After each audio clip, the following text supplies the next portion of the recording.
ಸಾಕಷ್ಟು ಆರೋಪಗಳನ್ನ ವಿರೋಧ ಪಕ್ಷದವ್ರು ಮಾಡ್ತಾರೆ ಸರ್. ವಿರೋಧ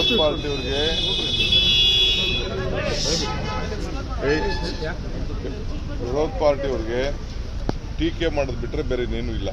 ಅವ್ರಿಗೆ ಟೀಕೆ ರಚನಾತ್ಮಕವಾದಂಥ ಸಲಹೆ ಕೊಟ್ಟರೆ ಆ ಸಲಹೆಗಳನ್ನು ನಾನು ಸ್ವೀಕಾರ ಮಾಡಲಿಕ್ಕೆ ಸಿದ್ಧ ಇದ್ದೀನಿ. For the first time in history ಬೆಂಗಳೂರಿನ ಚರಿತ್ರೆಯಲ್ಲಿ ಈ ರೀತಿ ಟ್ಯಾಂಕರ್ಗಳನ್ನೆಲ್ಲ ಕಂಟ್ರೋಲ್ ತೆಗೆದುಕೊಂಡು ಅವ್ರಿಗೆ ನಿಯಂತ್ರಣ ಮಾಡಿ ಆ ಟ್ಯಾಂಕರ್ ಮಾಫಿಯಾಗಳನ್ನು ತಳಿಸಿ ಎಲ್ಲೆಲ್ಲಿದೆ ವಾಟರ್ ಸೋರ್ಸಸ್ ಎಲ್ಲ ಕೂಡ ಇವತ್ತು ಮೋರ್ ದೆನ್ 50% ಬೋರ್ವೆಲ್ಗಳೆಲ್ಲ ಪ್ರೈವೇಟ್ ಬೋರ್ವೆಲ್ಗಳೆಲ್ಲ ಡ್ರೈ ಆಗಿದೆ. ಪ್ರೈವೇಟ್ದು ಡ್ರೈ ಆಗಿದೆ, ಗೌರ್ಮೆಂಟ್ದು ಡ್ರೈ ಆಗಿದೆ, ಎಲ್ಲ ಡ್ರೈ ಆಗಿದೆ. ಅದನ್ನು ಕಂಟ್ರೋಲ್ ತೆಗೆದುಕೊಂಡು ಈಗಾಗಲೇ ಸುಮಾರು ಸಾವಿರಾರು ಟ್ಯಾಂಕರ್ಗಳು ಎಲ್ಲ ಕಂಪ್ಲೀಟ್ ಎಲ್ಲ ಅವರು ರಿಜಿಸ್ಟರ್ ಮಾಡ್ಕೊಂಡಿದ್ದಾರೆ. ಅವ್ರಿಗೆ ಏನು ರೇಟ್ ಕೊಡಬೇಕು, ಏನು ಮಾಡಬೇಕು ಅಂತೇಳಿ ನಾವೆಲ್ಲ ಈಗಾಗಲೇ ಮಾತುಕತೆ ಎಲ್ಲ ಮಾಡಿದ್ದಾರೆ ನಮ್ಮ ಆಫೀಸರ್ಸ್. ನಾನು ಅವ್ರಿಗೆ ಬಿಟ್ಟಿದ್ದೀನಿ, ಕಿಲೋಮೀಟ್ರಿಗೆ ದೂರದಿಂದ ಬಂದ್ರೇನು, ಒತ್ತಿಗೆ ಬಂದೇನು ಅಂತ. ಜೊತೆಗೆ ಬೇರೆ ಬೇರೆ ಟ್ಯಾಂಕರ್ಸ್ನ, ಹಾಲನ್ ಟ್ಯಾಂಕರ್ಸ್ ಕೂಡ ದೊಡ್ಡ ದೊಡ್ಡ ಟ್ಯಾಂಕರ್ಸ್ನ ಟೇಕ್ ಓವರ್ ಮಾಡಬೇಕು. ಸ್ಟೇಟಲ್ಲಿ ಎಲ್ಲೆಲ್ಲಿ ಫ್ರೀ ಉಳ್ಕೊಂಡಿದೆ ಎಲ್ಲ ತರಿಸಿ ಇಟ್ಕೋಬೇಕು ಅಂತ ತೀರ್ಮಾನ ಮಾಡಿದ್ದೀವಿ. ಹೀಗೆ ಆಮೇಲೆ ಕಾವೇರಿ ನೀರು ಏನಿದೆ, ಕಾವೇರಿ ನೀರು ಕರೆಕ್ಟಾಗಿ ಬರ್ತಾ ಇದೆ, ಇನ್ನೂ ಜಾಸ್ತಿ ನೀರು ಬರ್ತಾ ಇದೆ ಕಾವೇರಿ ನೀರು. ಕಾವೇರಿ ಈ ಸಂದರ್ಭದಲ್ಲಿ ಕಾವೇರಿ ನೀರು ಏನು ಒಂದು ಇಷ್ಟ 0.25 MLD ನೀರು ಆ್ಯಡ್ ಆಗ್ತಾ ಇದೆ, ಜಾಸ್ತಿ ನಾವು ಡ್ರಾ ಮಾಡ್ತಾ ಇದ್ದೀವಿ. ಏಕೆಂದರೆ ಕುಡಿಯೋ ನೀರಿಗೋಸ್ಕರ ತೊಂದರೆ ಆಗಬಾರ್ದು ಅನ್ನೋ ದೃಷ್ಟಿಯಿಂದ 110 ವಿಲೇಜ್ಗೆ ಏನು ಸಪ್ಲೈ ಮಾಡಬೇಕಾಯಿತು ಅದನ್ನು ಈಗ ನೆಕ್ಸ್ಟ್ ಮೇ ಎಂಡ್ಗೆ ಕಂಪ್ಲೀಟ್ ಕಾವೇರಿದು 5th ಸ್ಟೇಜ್ ಏನಿದೆ ಅದು ಅಲ್ಲಿವರೆಗೂ ನಾವು ಭಾಳ ಜಾಗೃತರಾಗಿದ್ದೀವಿ. ಮೀಡಿಯಾದಲ್ಲಿ ತಾವು ತೋರಿಸ್ತಾ ಇದ್ದೀರಿ, ಆಕಾರ ತೋರಿಸ್ತಾ ಇದ್ದೀರಿ. ನಾನು ಆಕಾರ ಇಲ್ಲ ಅಂತ ನಾನು ಹೇಳೋದಿಲ್ಲ. ಪಾಪ ಬೋರ್ವೆಲ್ಗಳು ನಿಂತೋದ್ರೆ ಆಕಾರ ಇದ್ದೇ ಇರ್ತದೆ, ನಾನು ಇಲ್ಲ ಅಂತ ಹೇಳಿ. ನನ್ನ ಮನೆಯಲ್ಲೂ ಇಲ್ಲಪ್ಪ, ನಮ್ಮೂರುಗಳಲ್ಲೂ ಇಲ್ಲ, ಎಲ್ಲ ಕಡೆ ಇದೆ. ಆದರೆ ಬೆಂಗಳೂರು ಗ್ರಾಮಾಂತರ ಜಿಲ್ಲೆ, ರಾಮನಗರ ಜಿಲ್ಲೆ ಎಲ್ಲ ಕೂಡ ನಾವು ಎಮರ್ಜೆನ್ಸಿ ಹೊರಗಡೆಯಿಂದ ತರ್ಸೋಕ್ಕೆ ಎಲ್ಲ ಥರದ ಸಿದ್ಧತೆ ಮಾಡ್ಕೊಳ್ತಾ ಇದ್ದೀವಿ. ಗಾಬರಿ ಏನು ಪಡೋದು ಬೇಡ. ಈಗ ಆಯ್ತಪ್ಪ, ನೀರು ಬೇಕು, ಎಲ್ಲದಕ್ಕೂ ಬೇಕು. ನಾವು ಏನು ಹೇಳಿದ್ದೀವಿ ಅಂದರೆ, ನಿಮ್ಮ ಕಾರ್ ವಾಶ್ ಮಾಡೋದಕ್ಕೆ ಉಪಯೋಗಿಸ್ಕೊಳಕ್ಕೆ ಹೋಗ್ಬೇಡಿ, ದನಕರುಗಳಿಗೆ ಉಪಯೋಗಿಸ್ಕೊಳಕ್ಕೆ ಹೋಗ್ಬೇಡಿ, ಸ್ವಲ್ಪ ಬೇರೆ ನೀರನ್ನ ಗಿಡಗಳಿಗೆ ಉಪಯೋಗಿಸ್ಕೊಳ್ಳಿ. ಕುಡಿಯೋ ನೀರನ್ನ ಫಸ್ಟ್ ಕ್ಲಾಸ್ ಕಾವೇರಿ ನೀರನ್ನೇ ಇರೋ ಒಳ್ಳೆ ಚೆನ್ನಾಗಿರೋ ನೀರನ್ನೆಲ್ಲ ನೀವು ಇದಕ್ಕೆ ಉಪಯೋಗಿಸ್ಕೊಳ್ಬೇಡಿ ಅಂತ ನಾವು ಮನವಿ ಮಾಡಿದ್ದೀವಿ. ಸಹಕಾರ ಕೊಡಿ ಅಂತ ಹೇಳಿದ್ದೀವಿ. ನೀರಿನ ಬೆಲೆ ಪ್ರತಿಯೊಬ್ಬರಿಗೂ ಗೊತ್ತಾಗಬೇಕು. ಈಗ ಮೇಕೆದಾಟು ಯಾಕೋಸ್ಕರ ಹೋರಾಟ ಮಾಡೋದು, ನಮ್ಗೆ ಇದೆಲ್ಲ ಗೊತ್ತಿದೆ ಏನಾಗ್ತದೆ ಅಂತ.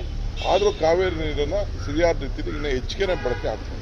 ಅಲ್ಲ, ತಮಿಳುನಾಡಿಗೆ ವಲಯದಲ್ಲಿ ಸರ್, ಸಾರ್ವಜನಿಕ ವಲಯದಲ್ಲಿ ಟ್ಯಾಂಕರ್ಗಳು ಸಿಗ್ತಾ ಇರೋ ನೀರು ಸರ್ಕಾರಕ್ಕೆ ಯಾಕೆ ಅದನ್ನ ಕೊಡ್ಲಿಕ್ಕೆ ಸಾಧ್ಯ ಆಗ್ತಾ ಇಲ್ಲ? ಖಾಸಗಿ ಟ್ಯಾಂಕರ್ ಅವ್ರಿಗೆ ಸಿಗ್ತಾ ಇದೆ ನೀರು ಅಂತ ಅವರು ಅದನ್ನೇ ನಾವು ಅದು ಬೋರ್ವೆಲ್ ನೀರು, ಅದು ಗೌರ್ಮೆಂಟ್ ನೀರಲ್ಲ.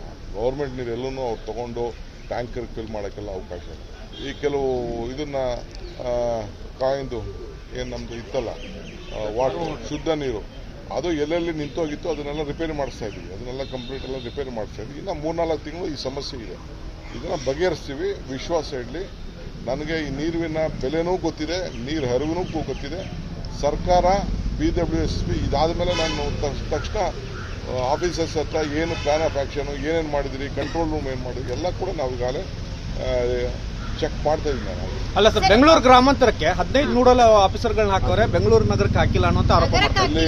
ಬೆಂಗಳೂರು ನಗರಕ್ಕೆ ಹಾಕಿಲ್ಲ, ಆದರೆ ಗ್ರಾಮಾಂತರ ಕ್ಷೇತ್ರಗಳ ವಾರ್ಡ್ ಏನಿದೆ ಅದಕ್ಕೆ ಮಾತ್ರ ನೋಡಲ್ ಆಫೀಸರ್ ಹಾಕಿದ್ದಾರೆ. ನೋಡಿ, ಅದು ಫಸ್ಟ್ ಬೆಂಗಳೂರು ನಗರಕ್ಕೂ ಹಾಕಿದ್ದೀವಿ, ಯಾಕೆ ಹಾಕಿಲ್ಲ ಅಂತಲ್ಲ.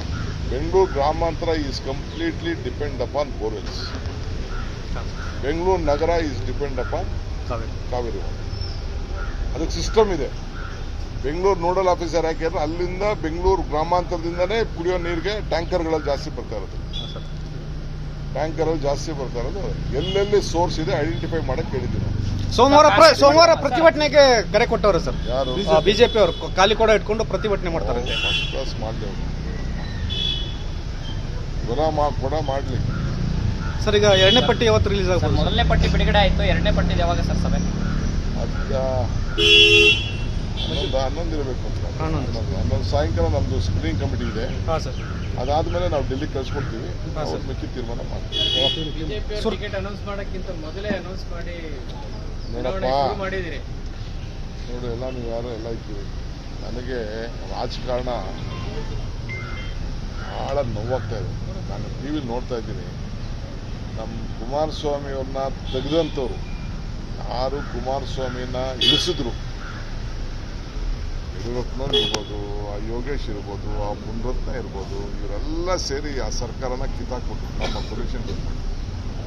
ತಿರ್ಗಾ ಇನ್ನೊಂದು ಎಲೆಕ್ಷನ್ ಬರೋ ಅಷ್ಟೊತ್ತಿಗೆ ತಿರ್ಗಾ ಅವ್ರ ಜೊತೆನೇ ತಬ್ಬಾಡ್ತಾವ್ರೆ, ಅವ್ರ ಜೊತೆನೇ ಮಾತುಕತೆ ಮಾಡ್ತಾವ್ರೆ. ಈ ರಾಜಕಾರಣದಲ್ಲಿ ಯಾರು ನಂಬಬೇಕು ಅಂತ ನನಗೆ ಭಾಳ ವ್ಯತ್ಯಾಸ ಆಗ್ತಾ ಇದೆ. ಆ ಸರ್ಕಾರ ತೆಗಿಯೋಕ್ಕೆ ಏನೆಲ್ಲ ಮಾಡಿದ್ರು ಅವರು. ಕುಮಾರಣ್ಣ ಚೀಫ್ ಮಿನಿಸ್ಟರ್ ಮಾಡಬೇಕು 5 ವರ್ಷ ಅಂತ ನಾವು ಮಾಡಿದ್ವಿ. ಅವ್ರನ್ನ ಇಳಿಸಂದವ್ರ ಜೊತೆನೆ ತಿರ್ಗಾ ನೀವು ತಬ್ಬಾಡಿ ಅವ್ರದ್ದೇ ಸ್ಪೋಕ್ಸ್ಮನ್, ಅವ್ರದ್ದೇ ಕಾರ್ಯಕ್ರಮ ಅಂತಂದ್ರೆ ಬಿಜೆಪಿಯವ್ರಿಗೂ ಹೇಳ್ತಾ ಇದ್ದೀನಿ, ದಳದವ್ರಿಗೂ ಹೇಳ್ತಾ ಇದ್ದೀನಿ, ನಾನು ಮಿಕ್ಕಿದ ಜನಕ್ಕೆ ಬಿಟ್ಬಿಟ್ಟಿದ್ದೀನಿ. ಸರ್, ಸರ್ಕಾರ ಇದ್ದಾಗ ನೀವಿಬ್ರು ತಬ್ಬಾಡಿದ್ರಿ, ಅವಾಗ ಇಲ್ಲ ಸರ್ಕಾರ, ಆದ್ರೆ ಅವ್ರು ಅದನ್ನ ಈಗ ನೆನ್ಪಿಟ್ಕೊಂಡಿದ್ದಾರೆ. ಅವ್ರು ನಿಮ್ ಬಗ್ಗೆ ನೋವು ಇಟ್ಕೊಂಡಿಲ್ವಲ್ಲ? ಅಲ್ಲ, ನಾವು ಅವ್ರ ಬಗ್ಗೆ ನಾವು ಸರ್ಕಾರ ಇದ್ದಾಗ ನಮ್ಮ ಸರ್ಕಾರನ ತೆಗೆದು ಅಂತ ಹೇಳ್ತಾ ಇದ್ವಿ. JDS ಕಾಂಗ್ರೆಸ್ ಸರ್ಕಾರ ನಮ್ಮ ಸರ್ಕಾರ ಇಬ್ಬರು ಸೇರಿ ಒಟ್ಟು ಸರ್ಕಾರ. ನಾವು ಈ ರೀತಿ ಅವ್ರ ಸರ್ಕಾರ ಯಾವತ್ತೂ ತೆಗೆಕ್ ಹೋಗಿದ್ದಿಲ್ಲ. ಕುಮಾರಸ್ವಾಮಿ ಸರ್ಕಾರನ ತೆಗೆಕ್ ಅಲ್ಲ, ಹೋಗಿಲ್ಲ. ನಿಮಗ್ ನೋವಿದೆ ಈ ವಿಚಾರದಲ್ಲಿ, ಅವರಿಗೆ ನಿಮ್ ಬಗ್ಗೆ ಏನ್ ಕನ್ಸರ್ನ್ ಇದ್ದಂಗೆ? ಬೇಡ, ನನ್ನ ಕನ್ಸರ್ನ್ ಬೇಡ. ನಾನು ಹೇಳ್ತಾ ಇದ್ದು ರಾಜಕೀಯದ ಒಂದು ಸಿದ್ಧಾಂತ. ನನಗೇನು ನೋವು ಅಂತಲ್ಲ. ನಾವು ರಾಜಕಾರಣದಲ್ಲಿ ನಾವು ಹೆಂಗೆ ಜನ ಮುಂದೆ ಮಖ ತೋರಿಸ್ಬೇಕು, ಈ ಮಟ್ಟಕ್ಕೆ ಹೋದವರು. ನಾವು ಅದೇಂಗೆ ಕುಮಾರಸ್ವಾಮಿ ಇದನ್ನು ಡೈಜೆಸ್ಟ್ ಮಾಡ್ಕೊಂಡಿದ್ದಾರೆ ಅಂತ ನನಗೆ ಅರ್ಥ ಆಗ್ತದೆ. ಸರ್, ಮೈಸೂರು ಒಂದು ಬೆಳವಣಿಗೆ ಆಗಿದೆ. ಬಿಜೆಪಿ 2 ಹೆಸರು ಶಿಫಾರಸ್ ಮಾಡಿದ್ದಾರೆ. ಯದುವೀರ್ ಅವರ ಹೆಸರನ್ನು ಕೂಡ ಶಿಫಾರಸ್ ಮಾಡಿದ್ದಾರೆ. ಹಾಲಿ ಸಂಸದರಿದ್ದರು. ನೋಡಪ್ಪ, ಯಾರ ಹೆಸರು ಪಾಪ ಮಾಡಲಿ, ನಮ್ಗೆ ಯಾರ ಹೆಸರು ಮಾಡಿದ್ರು ನಮ್ಮ ಪಾರ್ಟಿ ಸಿದ್ಧಾಂತದ ಮೇಲೆ, ನೀತಿ ಮೇಲೆ ನಾವು ಎಲೆಕ್ಷನ್ ಮಾಡ್ತೀವಿ. ಅವ್ರ ಪಾರ್ಟಿಯವ್ರ ಬಗ್ಗೆ ನಾವು ತಲೆ ಕೆಡಿಸ್ಕೊಡೋದಿಲ್ಲ. ನಮ್ಮ ಕಾರ್ಯಕ್ರಮ, ನಮ್ಮ ಕ್ಯಾಂಡಿಡೇಟ್ಗಳು, ಜನರಿಗೆ ಹತ್ರ ಇರುವಂಥ ಕ್ಯಾಂಡಿಡೇಟ್ಗಳನ್ನ ನಾವು ಇರ್ತೀವಿ. ಹೊತ್ತು ಪಾರ್ಟಿ ಸಿದ್ಧಾಂತ. ಬೆಂಗಳೂರಿನಿಂದ ಮಂಗಳೂರುವರೆಗೆ, ಬೀದರ್ನಿಂದ ಚಾಮರಾಜನಗರದವರೆಗೆ ನಿಮ್ಮ ಸುದ್ದಿ ನಿಮ್ಮದೇ ಭಾಷೆಯಲ್ಲಿ. ಕರ್ನಾಟಕ ತಕ್.